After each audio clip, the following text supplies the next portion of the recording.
What's up, everybody? It's your boy Big Dave back with another episode of the BIZARCAST live every single Saturday at 9 p.m. Eastern right here on the Dave Martell YouTube channel. I don't know if we're going to stay on YouTube indefinitely. We've been getting a little bit spicy lately, so we might migrate over to Odyssey pretty soon because YouTube demonetized me a long time anyways because they're scumbags. So we might migrate over there eventually. But right now, we're going to stay where we're at. But like always, everybody, make sure to go over to thebizarchives.com and buy books if you haven't already. We have some really awesome books coming out this month. We already dropped one, which here, let me show you guys real quick. 30-second clip right here. I'm reading it right now.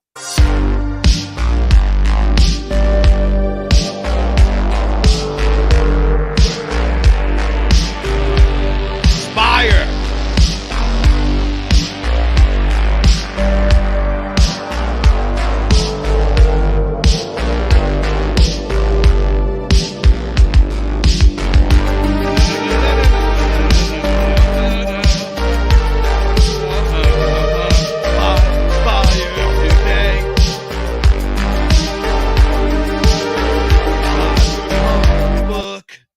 So go get yourself a copy of Spire by our boy A. Cuthbertson's available now. Go over to thebizarchives.com. The BizarChives store is coming up very, very soon, by the way. So you're going to be able to buy books and other merch and other stuff directly from us very, very soon. And Spire is going to be among them. So I'm reading Spire right now. We're going to do a full review of it when we're done. It is based. But right now it's available on Amazon and other book retailers for a low, low price of $8.50. If you aren't already signed up, make sure to go over to the Substack, which is the Obelisk, theobelisk.substack.com, which is the home of the weird. So we got lots of cool stuff over there. Sign up over there. We got the Obelisk. We might be printing, the Obelisk might be turning into a print soon. So we'll see where that goes. But anyway, follow us on Twitter and Telegram at the BizarChives. Okay, so without further ado, Mr. Shane is not with us tonight because his belly hurts. He has a sick belly, so he couldn't come. He told me, I don't know if he wants me telling this story, but I'm going to anyways. Apparently this morning he went hiking into the woods and a stomach ailment fell over him, and he had an emergency in the woods and had a blowout in this guy had a bathroom emergency in the woods, and since then he's been sick as a dog all day long, so he's not here. So everybody in the chat, press 9 for Shane is gay. So that's the deal with Shane. I'm just kidding. I love Shane. He's my kinsman. But he'll be back next week, I promise. So it's just me and you guys, just like the old days. Just like the old days of Dave Martell Live. We're rolling solo tonight, so we can do it. It's going to be fun. We're going to have a lot of fun. So tonight we got a few things we're going to talk about. We're going to do a Q&A session a little bit later in the show. We're going to talk about a few movies. We're going to highlight a couple authors. And then that's going to be what we're doing tonight. So let's get started here. So I want to talk about two movies. The movie that was slated that we were going to talk about this evening, the first one was a movie called Humanoids from the Deep. Now, this is a movie that came out in 1980. It's a New World picture. It's another Roger Corman film. I know that we've been talking about a lot of Roger Corman films because I just think that they're great. That's like the golden age of B movies. These B movies, they're kind of retarded. They're pretty campy, like really campy. But for some reason, they have like a little bit of charm about them. They're just, maybe I'm just goofy, right? Maybe I'm just goofy that I like these movies, but I just can't get enough of them. I just think they're so great. And this one in particular is especially retarded. This movie here is especially retarded. It's the Humanoids from the Deep. So got everybody in the chat. Mr. Grin got Mr. Grin. That's our boy Shane. He says, I was painting trees. It was grotesque, but I'm tuning in. Harry Holler, my boy, says 9. Icewood Shell, hail to you. Ryan O'Ryan, hail. Hail to Arbagat. All our buddies are in chat. All the good people. All the bizarre kangs. All the the pulp cult are in house tonight. So, Humanoids from the Deep. Now, I'm going to say that I gave this movie to Shane, and he's not here to say it, but he hated it. Yeah, he's like, I couldn't even get halfway through this movie. And I don't know why, because I think it's such a great movie. So I'm going to show you guys the official trailer from 1980. Right, it's 2 minutes long. I'm going to show you the trailer, and then I'm going to talk about it. And we're gonna go over the premise, and I'm just gonna give you a quick little taste for your guys' watching schedule, because it's spooky month. Spooky month. I know we're not supposed to watch too many movies and watch too much garbage, too much consuming of entertainment, especially from Hollywood. But spooky month, we got to make an exception. You got to watch at least you got to have a little playlist of spooky movies for spooky month. So I want to highlight this movie as one that you guys should watch. If you don't love it for a horror movie, you're at least going to be entertained by how. Let me show you here. Humanoids from the Deep. They're coming. Humanoids from the Deep.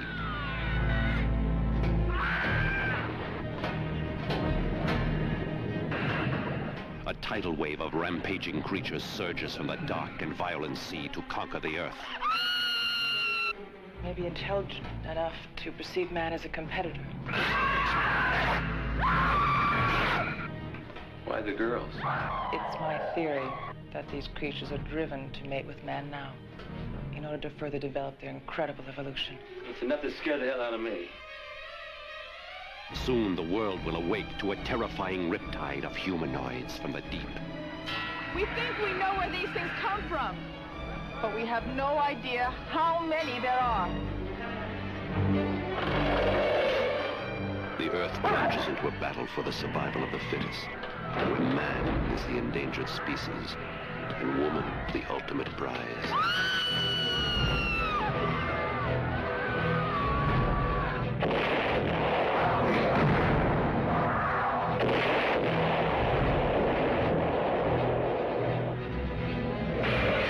Anywhere you run, any place you hide, anytime you stop, they will find you.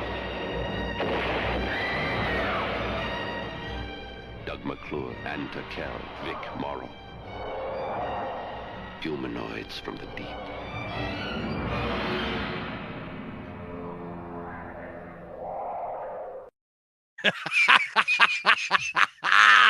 Tell me that's not. Tell me that's not genius. Tell me that's not genius. First of all, okay, I will let you guys know in the movie. I probably should have played that. I didn't realize there would be that many titties in the trailer. That was probably like 10% of the titties in the movie. The movie is just like every other scene is just like, yo. So the premise of this movie, right, is there is this species of humanoid fishmen, almost sort of like deep ones, right? They're very reminiscent of deep ones, which I actually think that this movie was heavily inspired by Lovecraft's Deep Ones.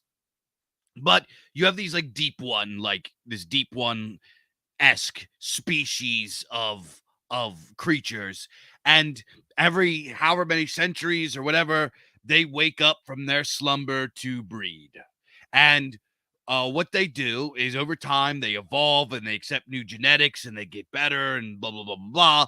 And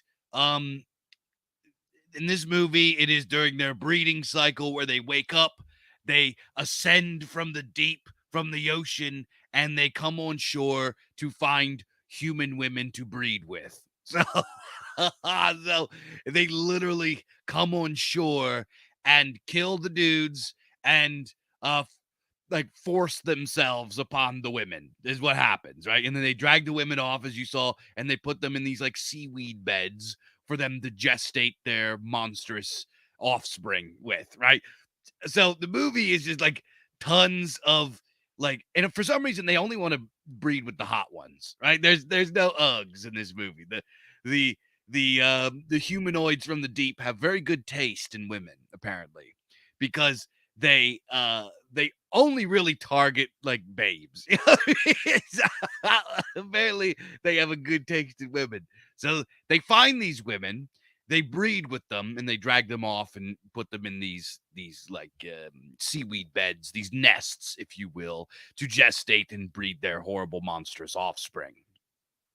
And the entire movie is there's this lady who's like a photographer and an oceologist or whatever the hell they're called, and um this like guy who's like an Indian who's beefing with the fish hatcheries, and because they're overfishing the land or whatever, and the fish hatcheries are beefing with the Indians, and there's just like this kind of like beef going on, but then they end up joining forces because the humanoids from the deep are actually the culprit. They're overeating everything, and they're just like blaming each other for the problem. And then there's a carnival that's like on the docks, and then the humanoids from the deep, like you saw it there, they just kind of like come out in large numbers, collapse docks, and like just come into uh uh the carnival, just like causing mayhem and carnage, ripping dudes' heads off, slashing their throats, blood spraying everywhere, women are screaming, and the it's a little rapey, the movie. The movie's a little rapey. It's not like off-putting. Like if you watch it, it's like, oh my, it's not like the scene from, what was that? The Hills Have Eyes, where it's like uncomfortable.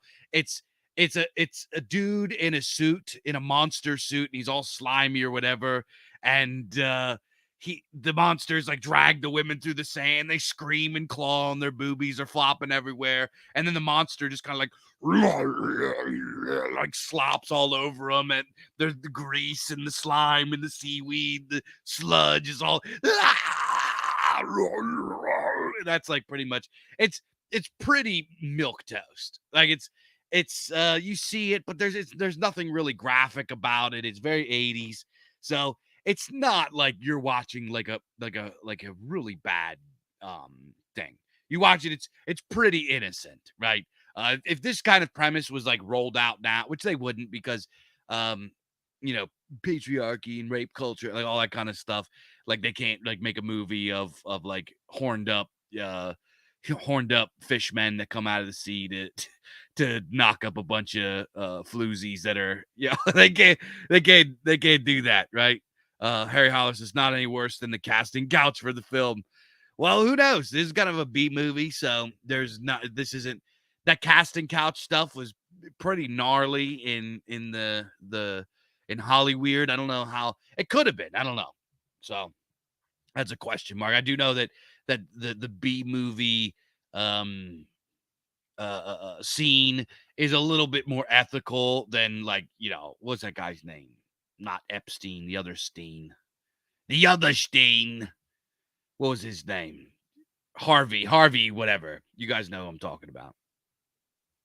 But anyway, an Icewind Shade says, still better than most of what Hollyweird is putting out these days. Yeah, it is, though, because this movie, Creatures, or the Humanoids from the Deep, is a proper creature feature. Because it has creatures, but it's not just the creature that is kind of spooky. It's the premise behind it, right? You watch this movie now. Obviously, the special effects are a little campy by today's standards, right? They could get better suits and stuff like that, but it looks good enough that you could watch it. At least my opinion. Shane didn't think so. He thought it was so terrible that he couldn't watch about it. But it's not just the this is why it's a good creature feature, because it's not just the creature, it's the premise behind it that's supposed to be spooky, right?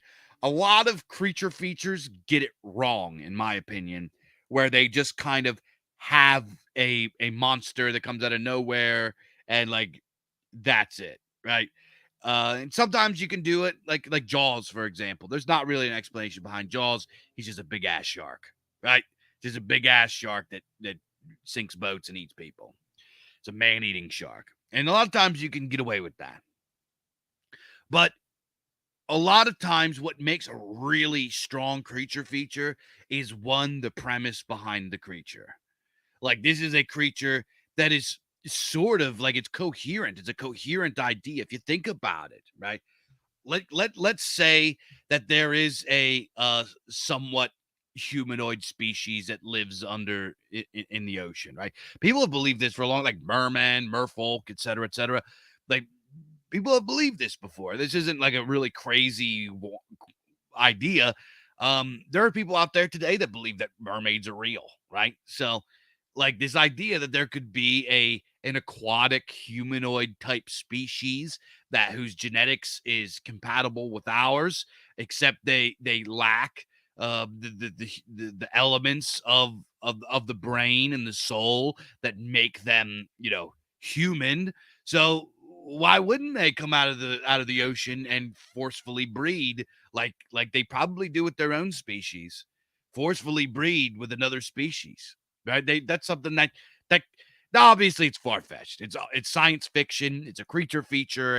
It's not reality, but it's coherent. It's coherent. It's a coherent idea. It's a coherent premise, which is what makes it interesting. Is because it's both far-fetched and weird and out there, but it makes sense, right? In its own world. And this is something that's really important about fiction in general. Is fiction in general, in the confines of its own world, needs to be coherent, right? There needs to be consistency in there. In that world, in the world of humanoids from the deep, it makes sense. And I'm not going to spoil the ending for you, but the ending like wraps it all up. You're like, "Oh my god." The ending is probably like the scariest part. It actually is it's not like I wouldn't say that it's going to like keep you up at night or anything like that, but it's certainly it's the premise and the imagery behind it is um is disturbing, right? Because after the movie's over, you think about it and you're like, "Oh my god, that's horrible." Because it kind of it challenges something that we as human beings find sacred, right? Like pregnancy and giving birth and having children, and like these are things that to us are very sacred and are things that you shouldn't defile. And it's very deep in the moral code of at least like normal human beings, that you shouldn't hurt babies, you shouldn't hurt pregnant women, you should protect pregnant women, and a pregnancy that is lost is a tragedy. And this is something that goes on in the emotions, in like the minds and the moral ethics, the collective moral ethics of normal sound-minded human beings, of healthy human beings, right? Obviously we got whores out there now that want to like strangle babies is after they give birth to them. Like they think that they should be allowed to strangle their own babies after they come out, right? So now we have like complete just like psychopathic weirdos out there. But in a healthy society, what I'm saying is true. So when it comes down to things like birth and gestation and child rearing and babies and mothers and stuff like that, to think of that being mixed with some sort of humanoid from the deep, like forcing a human woman, to give birth to a horrible mutated offspring that is carries the genetic code of a humanoid from the deep, with claws and fangs and webbed fins and like all gills. Like, to think of a human woman giving birth to that is disturbing, right? So that the premise behind humanoids from the deep, number one, it's very Lovecraftian. It's a very Lovecraftian approach to it. It doesn't get into the cosmic, but it certainly gets into the thing with the questioning human nature. And this is what makes it, in my opinion, a very good creature feature. So moving on, another movie that I just saw last night, which was, and also in this movie, we're going to talk about this. In this movie, this is a horror movie that has a hero, or has a couple heroes, it has protagonists, which is something that modern horror completely misses, right? If you go look at the best horror movies, like the classics, the immortal titles, Halloween, The Thing, you know, just whatever. Just my brain fart right now, but Humanoids from the inner city, yeah, but yeah, the Urbanoids. But anyway, what was I saying? I can't remember what I was saying. So think of the greatest horror movies of all time. In Halloween, you have Dr. Loomis, right? And he's like the good guy, right? You have in The Thing, you have Kurt Russell's character, right? So these like really classic horror movies have a hero in them, right? And sometimes the hero loses, not always, but very once in a while he loses. And then it's usually to set up for more sequels. But in modern horror movies, they've kind of like completely erased that. In a lot of horror movies now, there's no like hero that's fighting the monster or opposing the monster or going against the supernatural evil, right? It's only just kind of these supernatural evil monstrosities or forces that kind of just like go on rampages until it's over, and then that's the movie. I don't like that. I like to have a hero in my horror movies, because without that, it's just kind of like part of like horror is not that much different than other types of storytelling. It just aims to instill a different emotion. It just aims to paint a different mood. That's what separates horror from, like, say, fantasy. But there is this difference, but there's a similarity in that both must have a hero. And at their core, they are a struggle of like good versus evil, right? Or humanity versus nature, order versus chaos, right? A lot of people will argue that Lovecraft, for example, has like completely gets rid of the good versus evil dynamic. He doesn't. He just makes it man versus nature, or man versus opposition. And he just has it a lot of times that the opposition is so unfathomably large or powerful that man can't do anything. Oh, excuse me. So let's move on to this next movie that I want to recommend. This next movie I want to recommend is called The Endless. The Endless. And this is a little bit of a cosmic horror. A little bit. So I'm going to show you guys this is a scene from it. This is a scene from the movie, and then I'm gonna explain the premise. I'm gonna move on to some different stuff because I'm yakking and yammering and talking over and over and over. So here's the scene. This is from The Endless.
It is so strange seeing how close.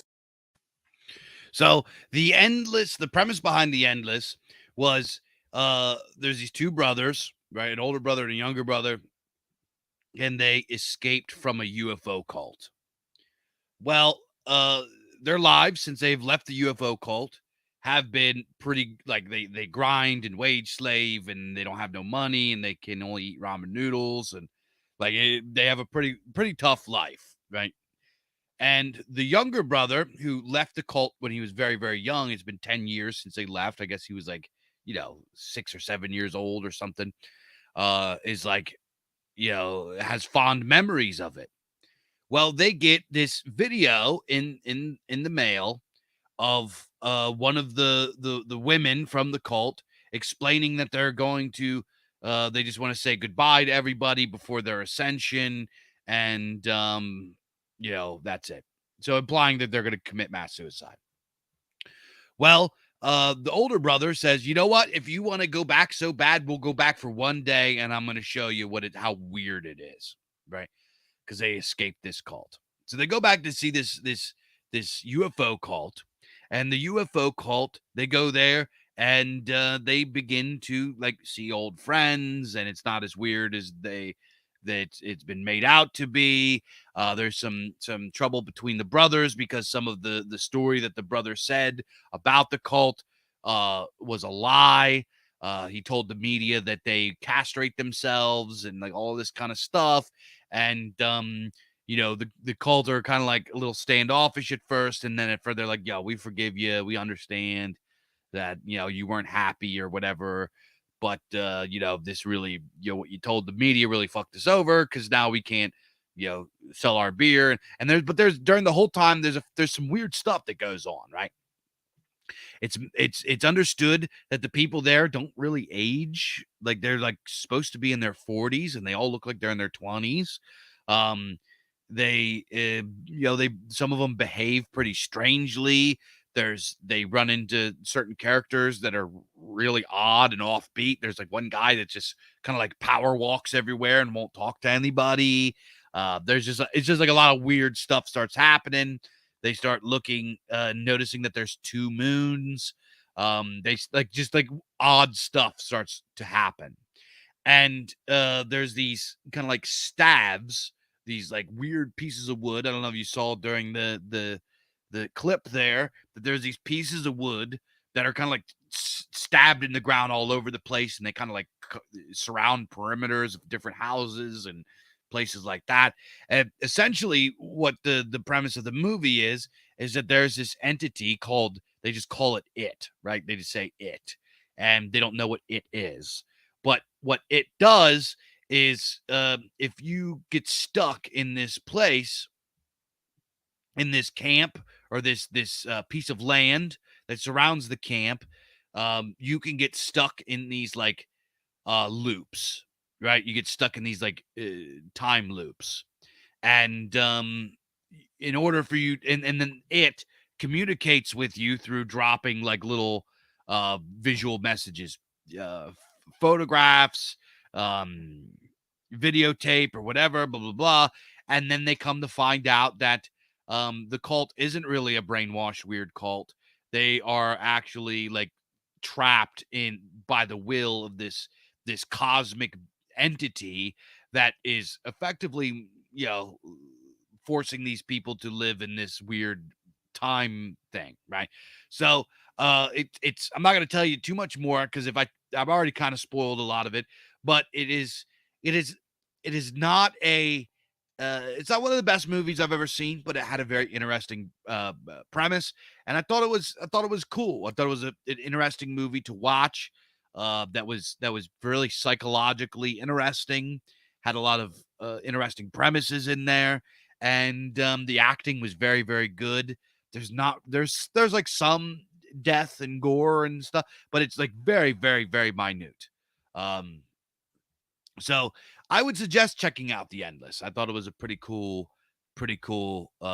movie there. So moving on, we're at our halfway point. So let's run we're going to run a couple videos here, promoing a couple of our cool ass books. And then we'll be back and we'll get started with some author highlight and some Q&A.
All right, yeah. The molybdenous articulate. By the way, for that thing, I made all the music and everything for that. I made that whole thing myself. Um, so that was I was pretty proud of that ad. Right? I made that one. That's not really my specialty. And then we also have the Chronicles of Heraldria available now. Sacred Times Part 1. If you like epic fantasy, I'm telling you guys, you got to buy these books and read them. You're these guys that are coming out with these books that the Bizarre Archives are coming out with are just, these are guys that in another time would be stars, and they write really, really great fiction. So if you like cosmic horror, go check out the Molybdenous Articulate. It's probably the weirdest story I've ever read. It is pretty darn disturbing. I have to give a warning for this story because it is very disturbing. Quite a few people actually like messaged me and told me that it was too freaky for them. And it's nightmare fuel. But for folks out there that really, really like horror, that like cosmic horror specifically, this is this crazy blend of body horror and the cosmic and occultism and all kinds. It's really crazy. And then MS Jones, oh my God, what a legend. This guy is like, and then 20 years ago, this guy would be like on the top of the game. So if you like epic fantasy, you like Tolkien and Sanderson and Jordan and like all those guys, go pick up a copy of Sacred Times Part 1. So the authors that I kind of wanted to bring up tonight is, excuse me, I wanted to talk about number one. I wanted to bring up Jim Bonner. So Jim Bonner is an author that appears in BIZARCAST 1. He's not in 2 or 3, and he's not slated for 4. Hopefully he sends us another story in. But Jim Bonner writes a story called The Contest Between Life and Death. And this is probably this is like the only story in all of the BIZARCAST that is like this, right? This is like a mythopoetic, symbolic kind of sort of Clark Ashton Smith vibe story. It is a story of the personification, like the avatars of life and of death, vying, like having a competition, a contest to see which one mankind loves more. And in every scene, they go to a different city or civilization or whatever in a different form. One time, I believe they show up as tigers. Another time, they show up as like, just like mermaids or something. Like they just show up as different, and they do kind of like this back and forth, this and like question the people. They have sort of like these. It's very like it's sort of philosophical. It's symbolic. It's very, very cool story. So the Contest of Life and Death. If you have not read that in BIZARCAST 1, it is it is a really great story. It's a really great story. It's really, really out there. Another author that I wanted to shine a light on, at least we're going to shine a light on one of his stories because I don't want to blow up the other one because the other one's in BIZARCAST 3. We can also talk about him, talk about that later. But another author I wanted to talk about was one named Marc-Andre Chevalier.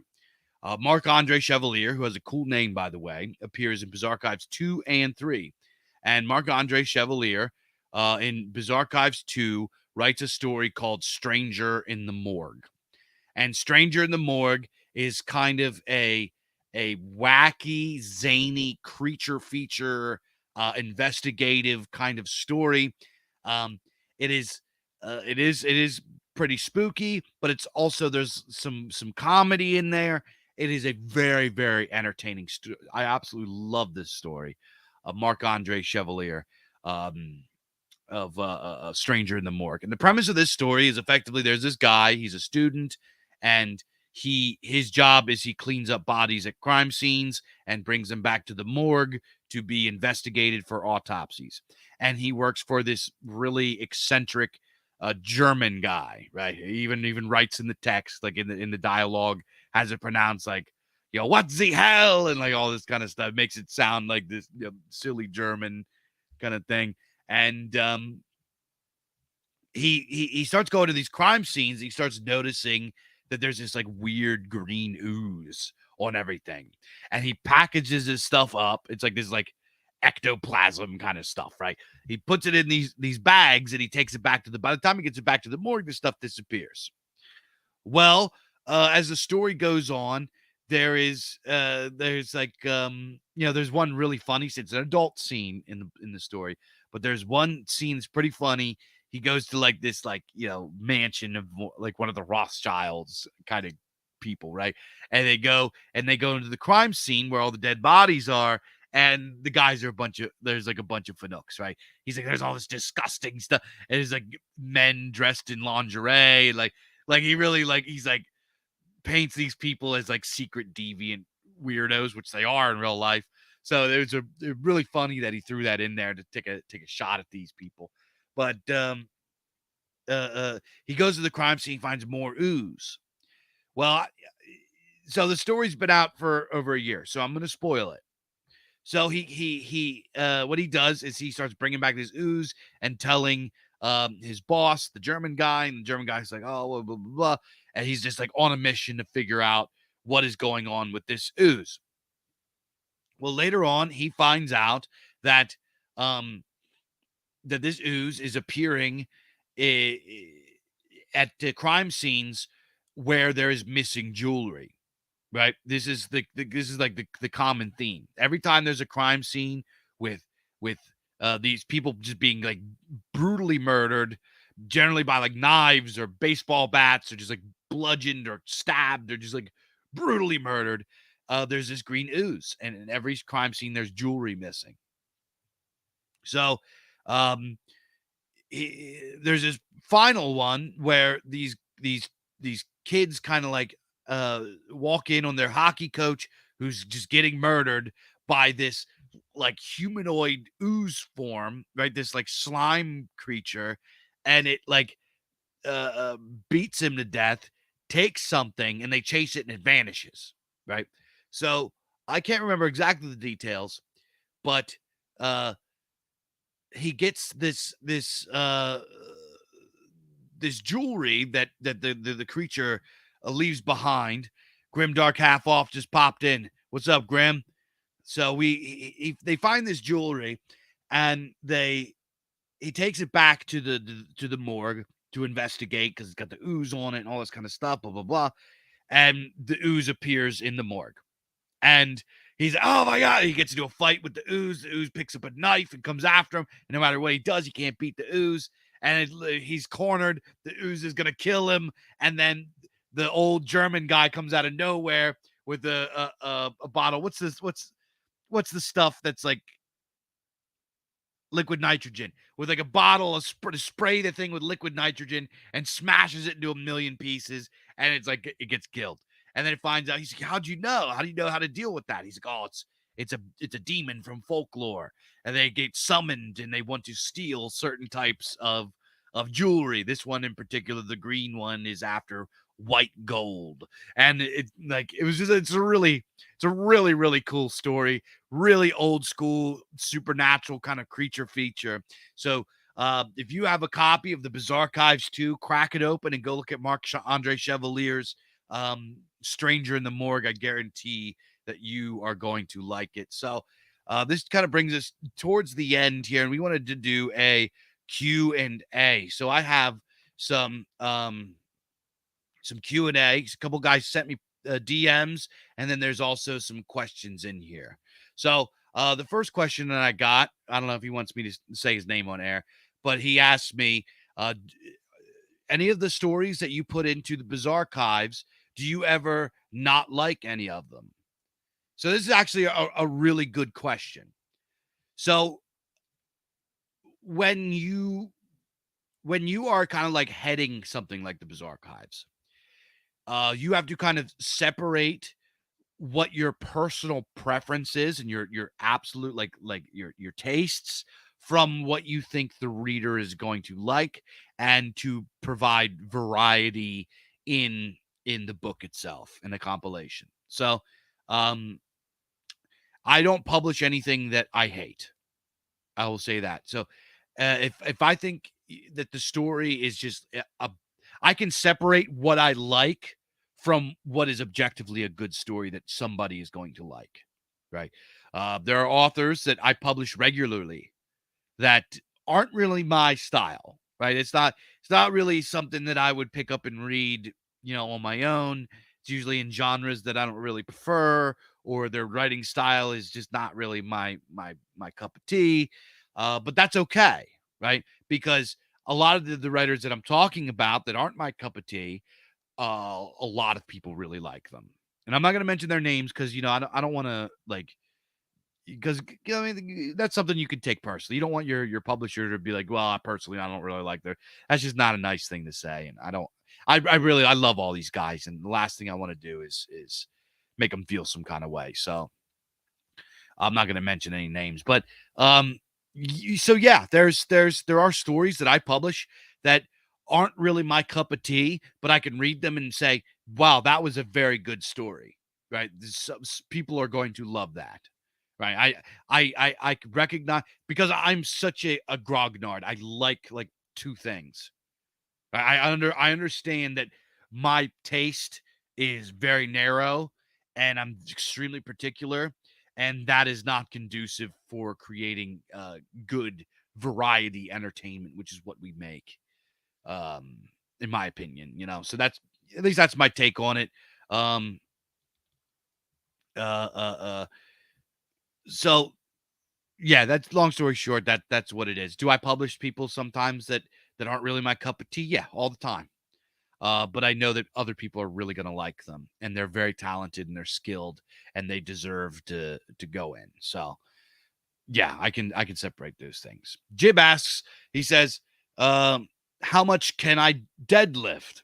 Uh, so I have not maxed out on my deadlift since I've been. I don't know if you guys know this, but I've recently like there was like a few years that I had I got some work injuries and I got really depressed and I put on a lot of weight, lot of weight, and not like I'm not like an amorphous blob or anything like that, but I got the fattest I ever was, right? I got a big goofy belly and got really out of shape. And over the last 5-6 months, I've been going into the Temple of Iron and really working hard to fix myself. And I've been doing. I feel that I've been doing pretty good. So, how much can I deadlift? I'll be honest with you, I'm not sure. I have some work injuries. Like more importantly, I have an injury on my back. I have a dislocated disc in my back, and I have a problem with my SI joint in my hip. So if they get really aggravated, it sucks. Like I can get laid up for days if I really aggravate them. So deadlift is something that I have been going very, very easy on. So I don't know what my max is. It's free weights or something like deadlift and squats are two lifts that I don't do a whole lot. I mix them in because I know I'm supposed to and I should, but it's I I got 3 kids. After I get out of the gym, I can't be laid up. I got to come home. I got stuff to do after I get out of the gym. I can't afford to get hurt. So I've been, kind of pussyfooting around uh these types of compound lifts. So how much can I deadlift? The most that I've felt comfortable doing, which I know I could go. I know I could do more, but I haven't, is I've put 6 plates on. So I do 3 plates on either side. Um and that I think I could do more than that, but I don't want to. Right? Because I'm strong enough to lift it, but I can feel it. Like it's like I can feel that it, like if I go too hard with it or do it too often, it's gonna screw me up. So that's Grim says, have you considered doing dumbbells for a hip flexor motion as a deadlift replacement? It would be more dynamic and take pleasure. I think he means pressure. Take pressure off of the spine and onto the hip flexors. I have not tried that. Send me a link or a video or something that I can learn how to do that. Any of you guys that are like gym bro masters, please. I love advice. You know, I'm doing my best and I'm working towards it. But if you guys have any sort of suggestions, please let me know. I'm completely open to doing it. I mostly work on machines, and I've had some success with the machines. Like I'm doing pretty good with the machines, and then I work in some light free weights, and that's just been good for me. I do a full body workout every other day or every third day. I don't know how many days a week that is. Sometimes it's sometimes it's 3 or 4, whatever. So yeah.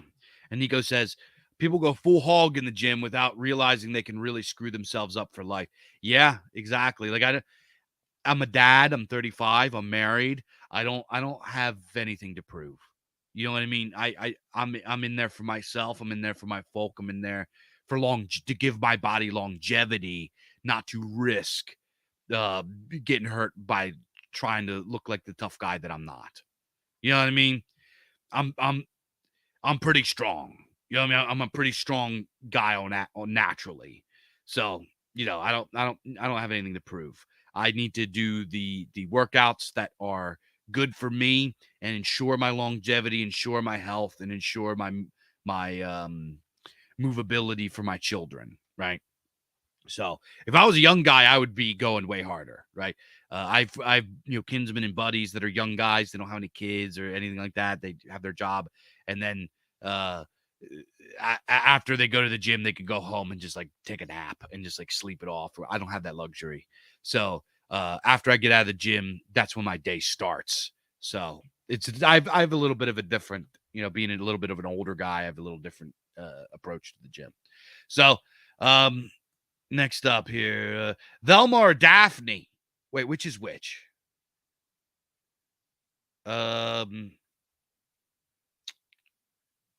I can't remember which one's which. The blonde one. I'll take the blonde one, I guess. Is that Daphne? John says, did you know the guitarist for Iced Earth got arrested for being at the J6 protest? Iced Earth unequivocally based. John, his name's John Schaefer. Yeah, I did know that. John Schaefer is a pretty based guy. I actually really like Iced Earth. I like a lot of their, especially their early albums, and I like some of their Matt Barlow stuff. I overwhelmingly I am an Iced Earth guy. I don't listen to them a lot. I'm not crazy about them. They're not my favorite band, but I definitely like them. They have some really strong albums. They have an album that's dedicated to all the horror music. I forget what it's called. What's that? Don't go to the blackened water. Creature comes to take them away. Fucking Matt Barlow. What was that fucking album called? I can't remember. It was all about it had I don't remember. It was good.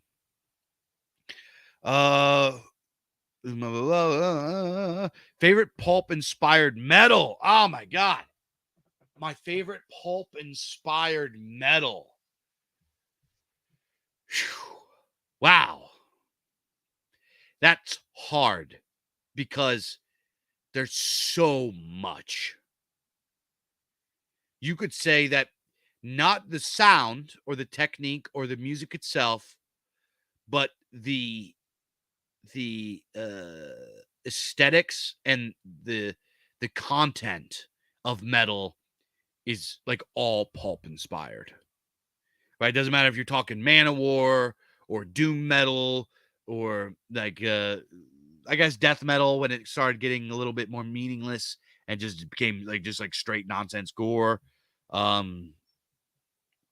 It kind of got away from pulp a little bit, but it has the vibe of pulp, the sensationalism, the entertainment, everything from Hammerfall to Halloween to, those are both power metal bands, but there's a lot of metal that's pulp inspired. So it's really, really hard to say. That you'd have to ask me that includes 50 genres. You know what I mean? So it's it's tough. You have to give me like, let me pick between like 5. Give me 5 pulp inspired metal bands, and I'll pick one. Farseer asks, do writers keep the rights to their work? Of course, the Bizarre Archives gets the profits, or most of them, for the compilation books. But do the writers keep ownership of the intellectual property or copyright to their works? Yes, they do. So when it comes to like profits, the Bizarre Archives itself, it does not at this time, right? We've talked about it many times, and yeah, so we'll eventually get. I want to get to the point that I can pay for short stories, But as of right now, it's just the business model is like really working, and there's so many people that just like don't even like think about it like this. What I know everybody like likes money, but if I paid, like, say I gave $50 to every, what's 50 lousy bucks for a story? That's not even that's not even like the going rate. If I give you 50 lousy bucks for a story, then I put out less books, and then less writers get in. So there's a lot of people that just want to see their names in print. Like they don't at all care. So maybe we'll start giving like $10 or something. So as far as like them getting paid for the compilations, they do get paid for novellas, solo novellas. If you get published through the Bizarre Archives with a solo novella, which here's how we do it. A lot of guys send me novellas and everything, and unfortunately, unfortunately, I don't really have time to like read stories, like just like read novel. I get so many novellas sent to me, so many novels sent to me. I just do not have the time. I wish I had the time to read everybody's work. But if you're not somebody that has already been in Bizarre Archives, or somebody that has contributed to the Bizarre Archives in some way, that is kind of the incentive we put out, because everybody has a novel, everybody has a novella. In order for us to even take the time to invest in reading your book, we have to know that you have invested in us. You know what I mean? Unless you're coming at us with something that's completely like different and off the wall. If you're coming at us with your sword and sorcery, your cosmic horror, or your whatever, and I know that kind of, I guess that sounds jerk and kind of nepotistic, and it is. But we are a company that we are not really like, we are like working with the lowest possible budget. You know what I mean? So, our time is like where we pay. I work on Bizarre Archives like hours and hours and hours every single day. Ask my wife. There's times I'm up I go up into the studio in the morning, and I don't come down till midnight. I come down to eat and like see my kids and like give them hugs, and then I'm back to work. Right? So that's how much time that I put into the Bizarre Archives. So in order for me to like take time away from that stuff of doing very crucial things, and to look into your novella or look into your novel, I have to know that you've put time into me, right? It is an exchange of time, because at this point where we're at, even if we like we don't have the money to make guys millionaires. We don't have money to pay guys living wages. You know what I mean? We have enough money to give like 10, 20, 50, maybe $100. And well, that's okay. But like making $100 every 4 months, you're not paying any bills with that, and there's just an entire ocean of guys that are just like hungry to get their work in print. They just want to be seen. They want to be visible. And that's what the Bizarre Archives is. The Bizarre Archives is kind of like the main stage where we have the battle of the bands, and we pick kind of like the bands that we get. So the picture it like this. The submissions are like this huge crowd of musicians is like shouting at us, pick me, pick me, pick me, pick me. Look at me, listen to my demo. And we have this crowd that's coming at us, and like we do our best to like just like pick people, like pick off the pile, and like I wish we could give everybody a chance. You know what I mean?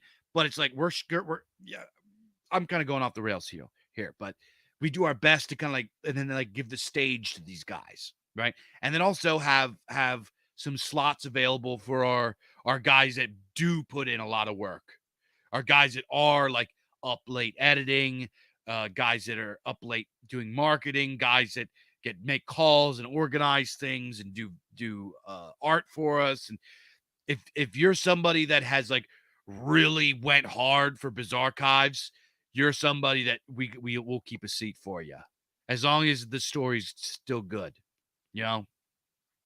So that's the way that we work.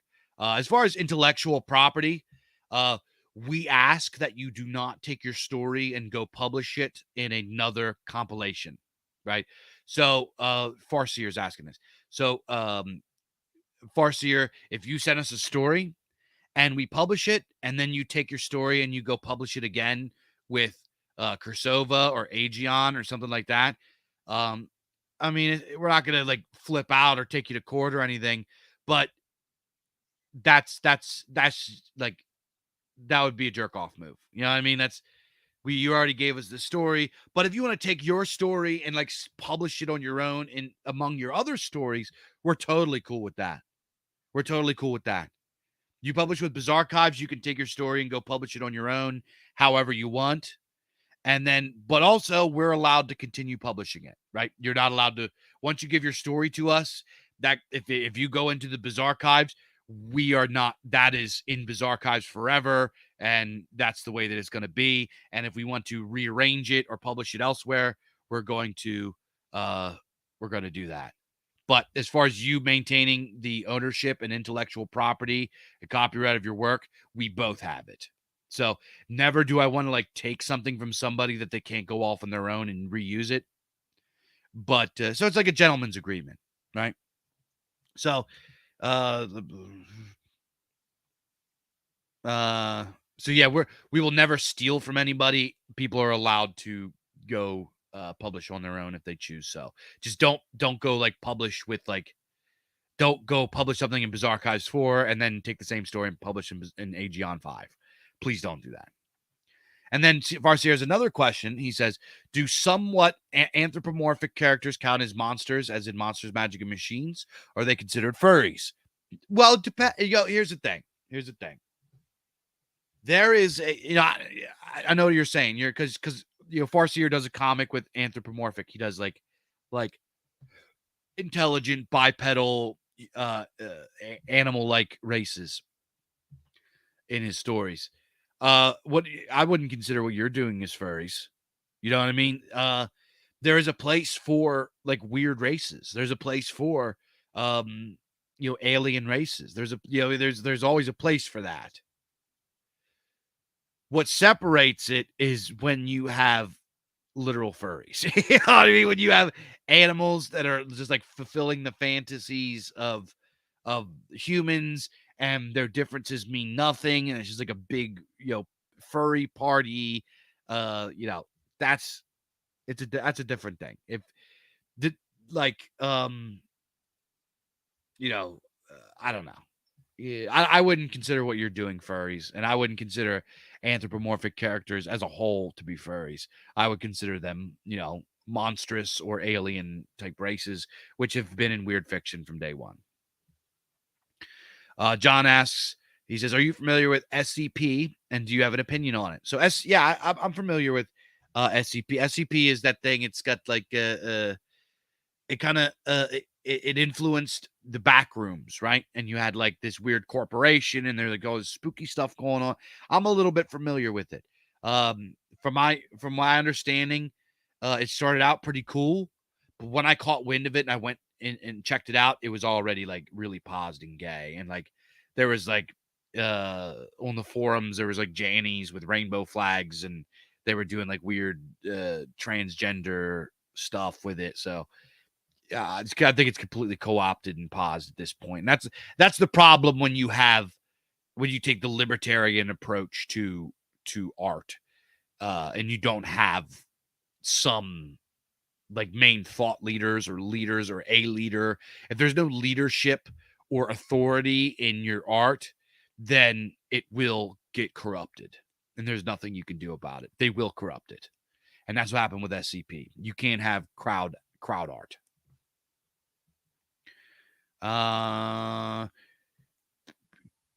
King Zenial, my man. Why do you think Howard Lovecraft has become so overexposed and trendy versus other authors like Robert Howard, Robert Heinlein, Isaac Asimov, or William Gibson? Well, I first of all, I wouldn't agree with that. I would say that, for example, Isaac Asimov was much more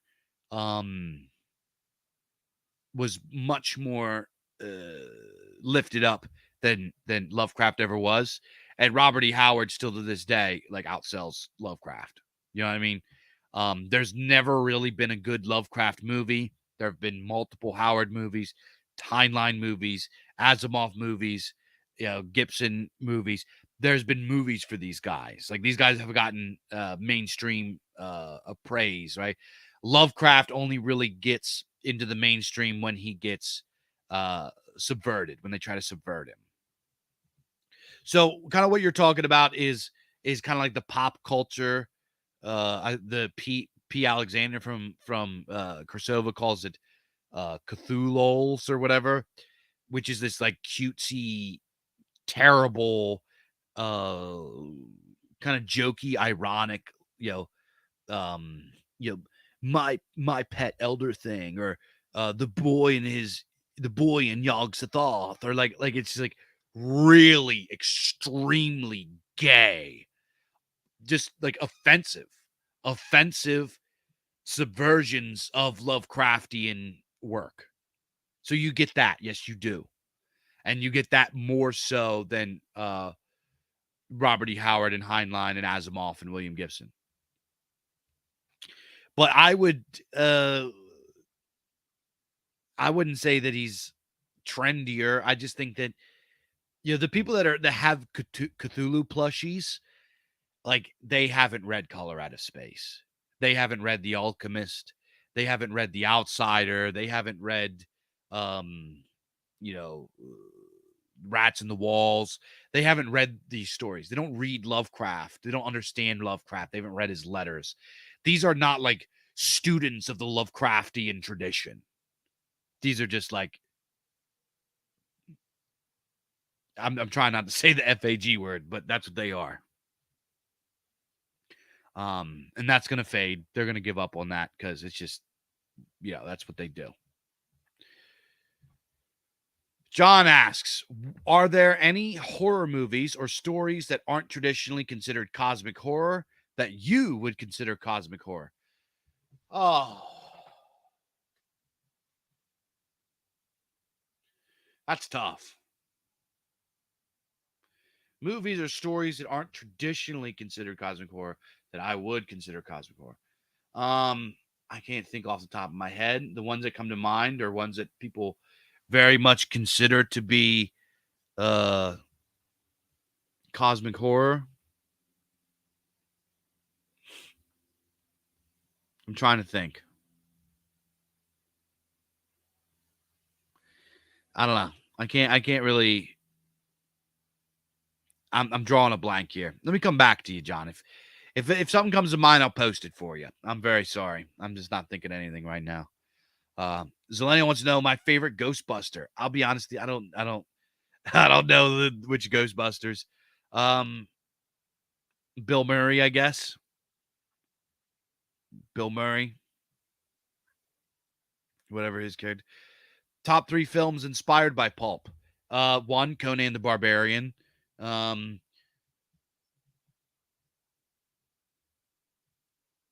man, I'm having trouble thinking of movies right now, like tops. Obviously, Conan the Barbarian. Oh man, come on, dog, killing me with this. The Godfather. Okay, let's do this. Conan the Barbarian, The Godfather, and The Good, Bad, and the Ugly. Let's do that. Advice for someone who has never written anything like this but wants to get started. Arbogast says Big Trouble in Little China. That's a good one too. Advice for someone who's never written pulp but wants to try pulp, I would say, firstly, just write. Right? If you go on Twitter and you do like hashtag writer uplift, you will find a bunch of retards, a bunch of like just like self-indulgent, self-aggrandizing, normie slobbering weirdos that have like that's just like, oh well, I need to encourage myself how to write. Blah, blah, I need encouragement, Good luck, writers. Not a single one of them has ever published a damn thing worth of shit because they don't actually fucking write. Right? I'm not cursing at you. I'm cursing at these people. These people are just, if you, first of all, I want you, if you are like looking, if you want to try your hand at pulp, I want you to ask yourself this. Are you serious about it? Or is it something you just want to kind of have fun with as a hobby? So if you want to, and there's nothing wrong with wanting to do it as a hobby and to see if you're any good at it and et cetera, because who knows, you could be really good. Because I'm not one of those people that thinks that, um, I'm not one of those people that thinks that it's all skill and it can be learned and blah, blah, blah. I don't think that at all. All the time, I read stories that are from college graduates and they're edited perfectly and they're 100% grammatically flawless, and they're not good. I read them all the time. All the time. There are people that have the talent and there are people that don't. And I know that sounds kind of mean, but it's just the truth of the matter. And I'm not saying that if you like doing it and you get enjoyment from it, maybe you don't have the talent or 100% or you're just medium or whatever, and it brings you joy and happiness to do it, please do it. Please do it, because who knows, you might spit out a banger. There are lots of people that aren't necessarily the best writers that once in a while they strike oil and they write something that's fucking awesome. So don't ever like think that you can't.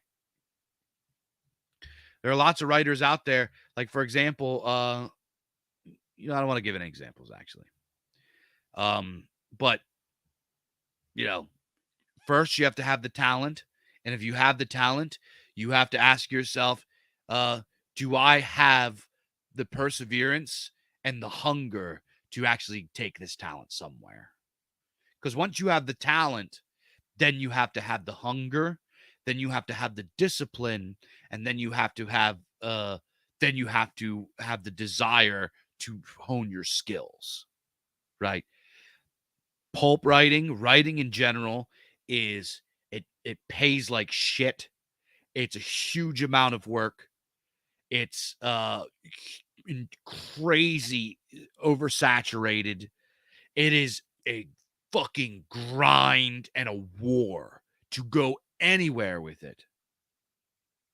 I'm not trying to discourage you, but I'm just saying, in order to like get into some books and get some notoriety and make it somewhere in pulp publishing or publishing in general, you got to have a dick and balls, and you got to not give up, and you got to grind. If you got those things, and I know a lot of you guys listening do have those things. If you got those things, what separates a successful pulp writer from a not successful pulp writer is hunger, right? You gotta, there's like a spirit to the pulp writer that's different than the other fiction, different than other writers, period. The OG pulp writers that were writing pulp because they needed the money. If they didn't sit on their typewriter writing like madmen, getting paid what, 5 cents a word or whatever it was, a penny a word, whatever the rate was back then, if they weren't doing that,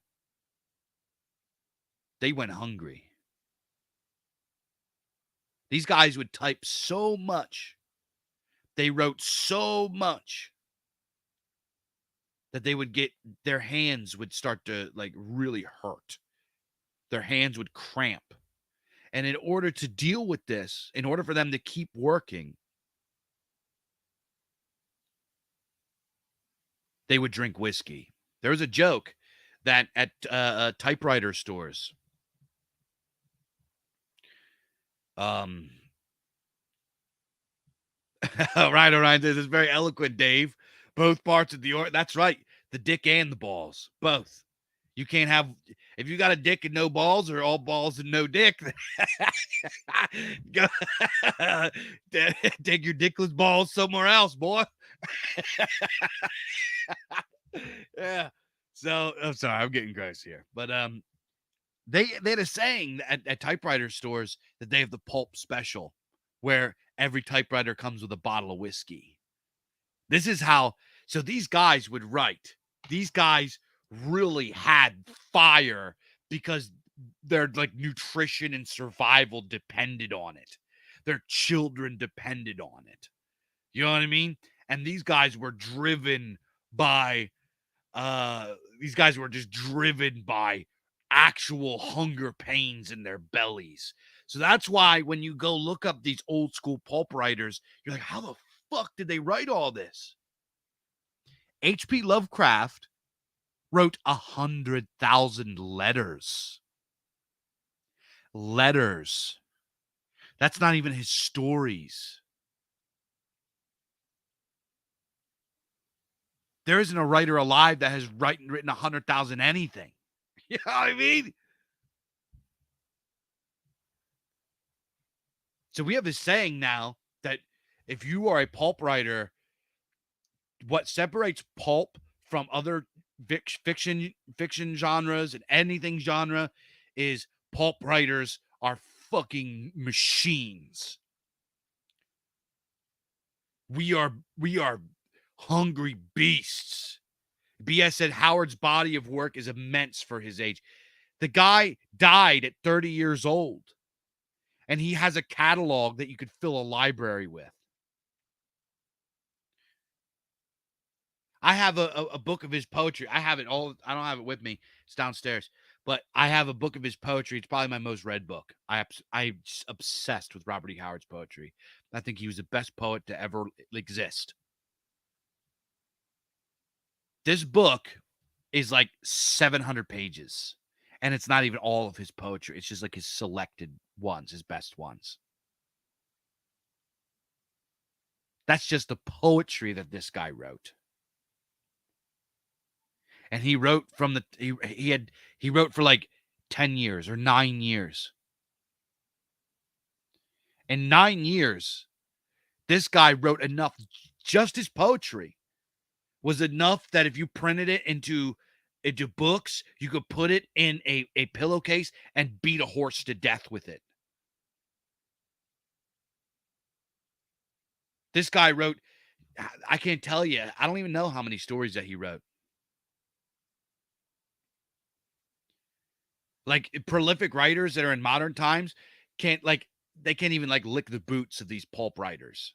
The guy that did Doc Savage, he wrote a 30,000 word novella every month. And that was just regular. That was just regular. He wrote tons and tons of other stuff. So if you want to be a pulp writer, you have to have that ethic, that obsession, that fire in your belly to crank out stories. You know, to crank it out.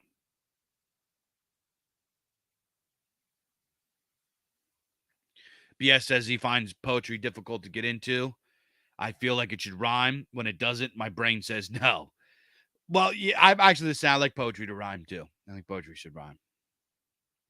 Nico says, well, now I'm just depressed. Well, don't get depressed.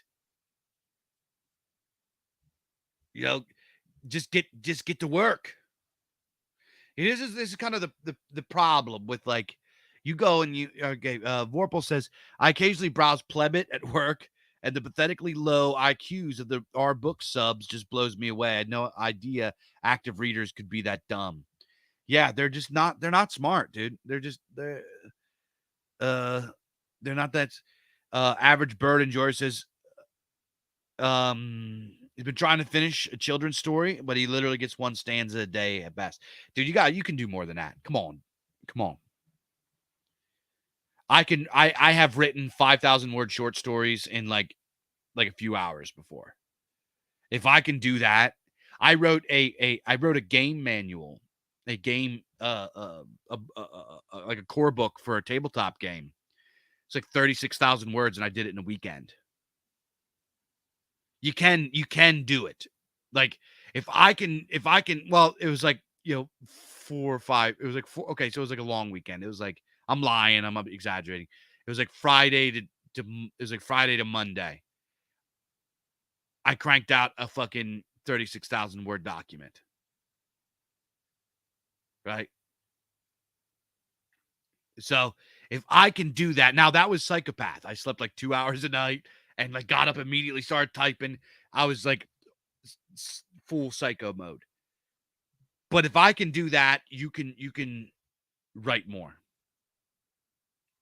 Nico says, God in the Bowl is 7,000 words. Dreaming City is 9,000. You can write 9,000 words in one day if you really want to. This is the problem with modern writers is they don't write enough. Yeah. There's too many distractions. They get on their computer. They start typing. No, I'm going to browse here. No, I'm going to watch a YouTube video. Mama, I'm going to check my fucking phone. And there's just too many distractions. Right? Yeah. Arbogast says, I'm not the inventor of Goblin mode. I just have Goblin mode. And my guys, A. Cuthbertson, my boy AC, he spit out one of his novellas in like 2 days.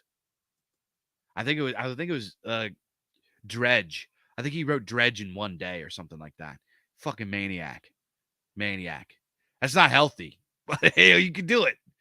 So don't be like me and AC and like do these kind. And Arbogast right here, he wrote how Arbogast. How long did it take you to write Shanghai Horror? Right, you had that out pretty quick, and he writes like he's like writing multiple like novels and novellas at all times. Bass guitarist, my boy BG. Hey man, been listening. Very interesting stuff. I don't know how much pulp writing or horror fantasy stuff, but I do love what I know of Lovecraft and love playing Arkham Horror board game. Very cool. Very cool. Yeah, it's something to get into. It's something to check out. Let me see what else. By the way, guys, subscribe to Bass Guitar Player. Bass Guitarist. He's the man. He's excellent shredder.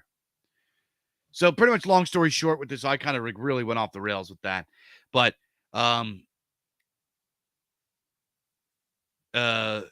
Deco says it's almost as if the internet with the endless scrolls trying to suck out your potential. Yeah. The endless scroll will suck out your potential. It will suck away your time. And if you want to be a serious writer, you have to write. And you have to write more. You have to write more than your competition. And every time you write, you want to get a little bit better. Right? It's something really got to take serious.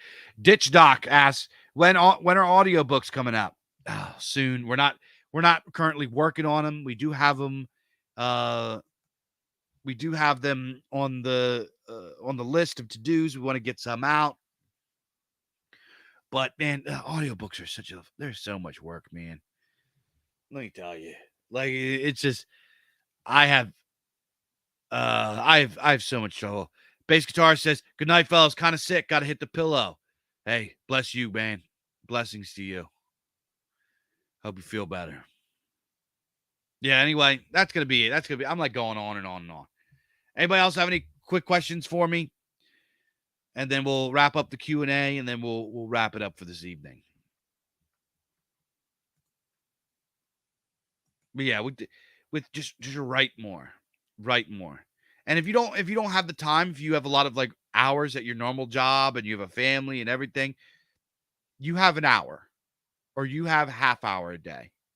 Don't tell me you don't. I know you do. Everybody does.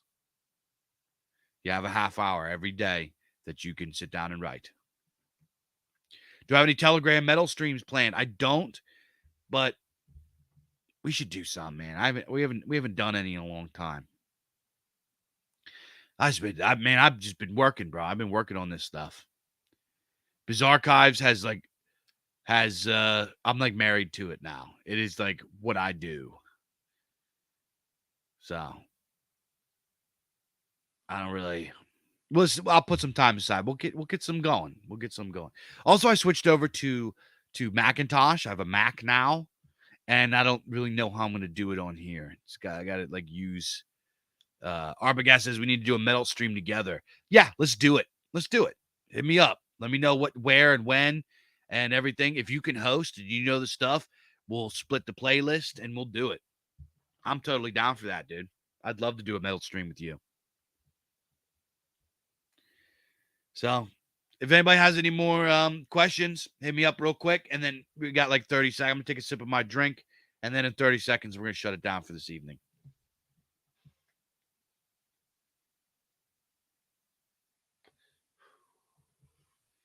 Yeah, Vorpal says, LOL, Apple products. I know it's the gay thing.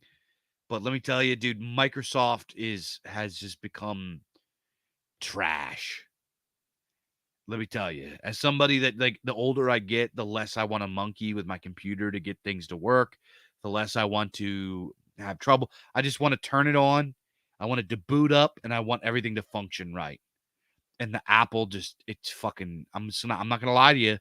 The Apple is probably the best computer I've ever owned. You know, I'm not lying. I've had all kind of computers. I've had, you know, I've had, I went through Linux. I had Ubuntu. I've had tons of Windows machines. I've never actually had an Apple. This is my first Apple, and it makes my life so much easier. You could call them, say, if that makes me gay, then I'll be a gay Apple guy. I don't have an iPhone. I don't do any other Apple products. I just have the Mac computer. Ryan says, how did I get so based? I was born this way, bub. I came out the womb this way. Jim Cook says, are you going to print on proper pulp? Jim Cook, I have called probably 50 print houses. They don't even make the paper anymore. Right? So it's like, and it's just like, I found a print house that could do something sort of similar, but it's actually like way more expensive than printing on like what we do with the mass production paperbacks. And that if the pulp is more expensive than what it is, then it kind of defeats the purpose of using pulp. The purpose of using pulp is that it's cheap. And that's kind of what I want to do. I actually want to drive down the cost of the books from BizArchives. I want to drive them down so I could just like undercut everybody in FemPub and sell, you know, the modern version of what pulp is, because I'm not married to the idea of like the material of pulp as a pastiche. I am married to the idea of pulp and its function, and that it is cheap. And I'll tell you, like, you guys that buy our books, how many other publishers have books as cheap as ours? Not that many. You know, we have very, very affordable books. I think we have one book that's like over $12. Most of our books are $10 and less. So, LL Hacker says, when are you opening for BizArchives 4 submit? We actually were closing submissions for BizArchive 4. That's already over. It's already over, Mr. Hacker. I'm sorry. We're getting ready to close submissions for a long time up here pretty soon. But if you have one, send it to me and I'll put it in the pile and see if we can get to it. If you guys listening that are submitters and writers, we have taken so long to get back to guys. Like we have done a terrible job of getting back to guys that have been put in submissions, and I feel horrible. It was manageable at first, but once we started to grow, it became this unmanageable thing that we just don't have the manpower or the patience. We just don't have what it takes to yield the amount of submissions that come in.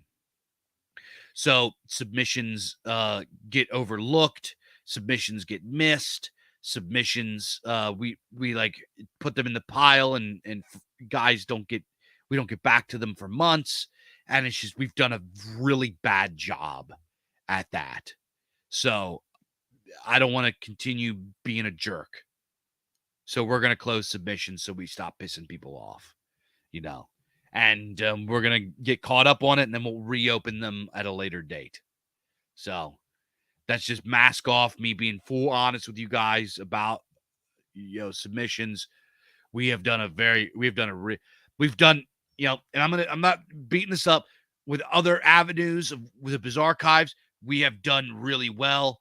We are new at this. I've never run a publishing company before. You know what I mean? Well, this is my first time. So we had some bumps and some growing pains, and that's probably our biggest growing pain, was figuring out how to develop a system to orderly and efficiently yield submissions, and we just couldn't get our hands around it, and it got out of control. And we have guys that sent us a submission like a year ago that I haven't had a chance to read yet. You know what I mean?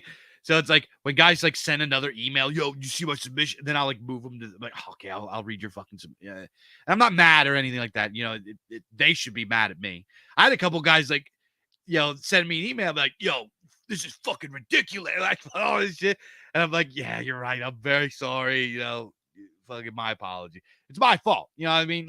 What am I going to say? Fuck you too. I can't do that. It's my fault.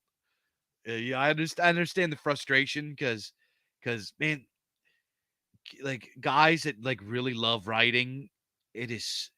I'm sure you guys have seen, what's her name? Something Carol Oates talking about how the mainstream publishers just reject stories from white men now. If you have a white man name, or if they can confirm that you're a white guy, they'll just reject your story. They won't even look at your manuscript. So it's just there is an unbelievable surplus of white male writers looking for a home. And unfortunately, we only have 12 slots 4 times a year. You know what I mean?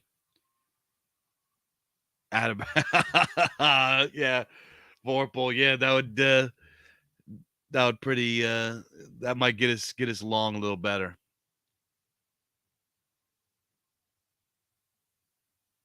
Jim Cook says, thank you for the answer, Dave. I was hoping you would publish on that cheap newsprint paper, but if it costs the earth, I could see why you wouldn't. I found a couple, I found a solution for it that would print on the newsprint for cheap for us, but with because they're so far away, the shipping would have made it a fortune, right? And it's just I just don't really. I don't. We're gonna roll with what we have right now. We do have plans on opening our own little print operation, and we're gonna make a new style of pulp. We're gonna do it. I don't know. We're hoping to get started next year. Oh, I'm getting tired here. Turning on. But yeah, that's where we're at. Brian Orion says, sounds like trying to win the lottery, but based on merit. Yeah, man, we're doing the best we can. You guys I get guys that hit me up all the time. It's like, yo, man, I want to start my own pulp book, like the BizArchives or like Aegeon or like what you guys are doing. Dude, do it. There are so many writers out there looking for a home. Dude, there's plenty of room. The only thing that we do need is some guys that specialize in like sales and distribution. Not distribution as in like mailing it to people's houses, but like getting it into stores. Getting it into grocery stores and chains and like stuff. Guys that could do that would be savvy with that. To help us grow our audiences and like kind of like sell it to normies. Because this pulp stuff, this base pulp, is like perfect. Like, who's gonna like look at the BIZARCAST and like think, oh, this is some sort of something that we can't put. This is too problematic. It's just it's a book of fantasy and sci-fi and spooky stories. Like most people, the stuff in there that's like kind of like our guys' philosophies, like in the worldviews and like not even I don't even want to say that because that's not even really in there, right? If you write a story, your worldview is just organically going to be in the story, and that's what's in there, right? I can't help it when I write a story. Like merchants are always bad guys, and like there's for the most part kings are always good guys, and there's always heroes, and heroes are usually sort of good. They work on the side of good against evil. I very deeply criticize technology and transhumanism, not consciously. I'm not like I'm gonna write a story that that spits on transhuman. That's not what I'm going for. I'm just like thinking, wow, that'll be a cool concept. Oh wow, that's spooky. But because I actually find it spooky and scary, I put it into the story, and there's my stuff baked into it. So you don't even have to like propagandize or do any of that kind of stuff. If you yourself are traditionalist or dissident or whatever you want to call it, your art will reflect that. Especially when you don't try it. Especially when you don't try it. Right? So, yeah, that's gonna be it for me tonight, boys. I'll talk to you guys next time. Make sure to buy some books, bro. I have a big shipment of inventory going over to our distributors at Base Books. We're working with BIZARCAST has expanded, and we've teamed up with some other publishers, and we have Based Books, which is our distributor right now. So we are going to sell books off of our website. We're doing our own fulfillment and distribution, all that stuff now. So it's going to be really awesome. So that's coming in. But in the meantime, help us grow by buying some books. They're real cheap on Amazon. $10 and less. Go over to thebizarcasty.com, buy some books. If you've already bought books, go over, leave us a review, man. The reviews are so important. Amazon is 80% of the book market. If you are a publisher, you have to be on Amazon. If you are not, you are hamstringing yourself to 80% of the book market. That's just the reality of the situation that we have. So, what was I saying? So if you bought a book and you like it, man, please, it only takes you guys a minute, and it means the world to us. And it's so big for us. So go leave us a review. It helps cut us through the algorithms and brings us like more viewership and more readers and everything like that. And the more books we sell, the more awesome stuff that we can do. Dude, we're funding a video game. Did you guys know that? Legends of Hyperborea, the BIZARCAST has a video game project. We have we have 2 movie projects. Like we have like in the next like in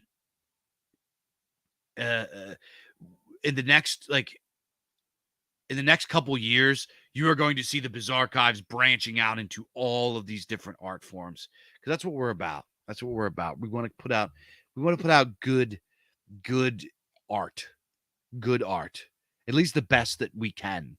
That's an alternative to the evil mainstream machine.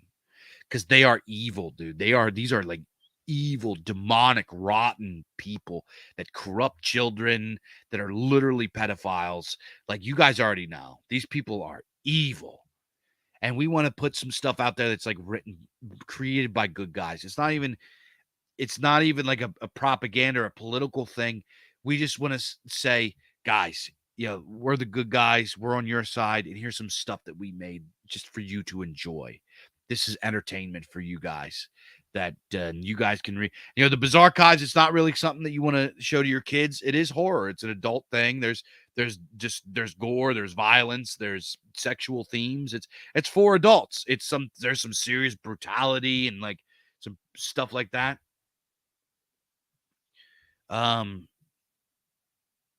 Icewind Shade says, getting honest reviews on Amazon is like pulling teeth, unfortunately, from his. It is. The Bizarre Kangs are very, very generous with everything. Our audience is like if you go to the BIZARCAST 1, there's like 70 something 5-star reviews. I mean, there's other reviews too. There's guys that didn't, there's going to be some people that don't like it as much, and that's okay. You don't have to like love every little thing. Like you can say, hey, 4 stars, 3 stars or whatever. And like, hey, it's just not my cup of tea, or I think you guys can do better. I'm like, nobody's gonna be mad at you about that. You know what I mean? But leave a review, please. So, that helps us so much. So, like I said, it's only a minute. What are you gonna do? Go click 5 stars and then say, yeah, I like this book. It's cool. Click, done. Takes you a minute. And it's like the world to us. Right, we read every single review. Like the authors, when the authors for BIZARCAST like get name dropped in reviews, it like brightens their day. Like they're like, "Yo, they fucking said it. I can't believe." They love it. So think about it like that. You know what I mean? You got these guys that like, this is their first time seeing their name in print, right? So they're like checking back every day, twice a day at the reviews to see what people are saying. You know what I mean? Because it's like so meaningful to them. It's just so make their day, help the BIZARCAST, help whoever, the other indies too. Like I'm not just talking about just BIZARCAST. You buy an indie book, go leave a review. It is huge. You're like literally giving a gift. Right? So that's it. That's all I got to say. Check out our Substack, The Obelisk, theobelisk.substack.com. Follow us on Twitter and Telegram at The BIZARCAST. Go to thebizarcast.com. Buy some books. Spire is out now, and that's what we're going to lead out with. Spire, if you like the Cosmic Horror double feature, if you like Count Coralor, if you like Tanner's Gold, you like all of the awesome stuff that A. Cuthbertson has been putting out, we got a really, really awesome, dark, cyberpunk, sci-fi action thriller for you guys. Spire.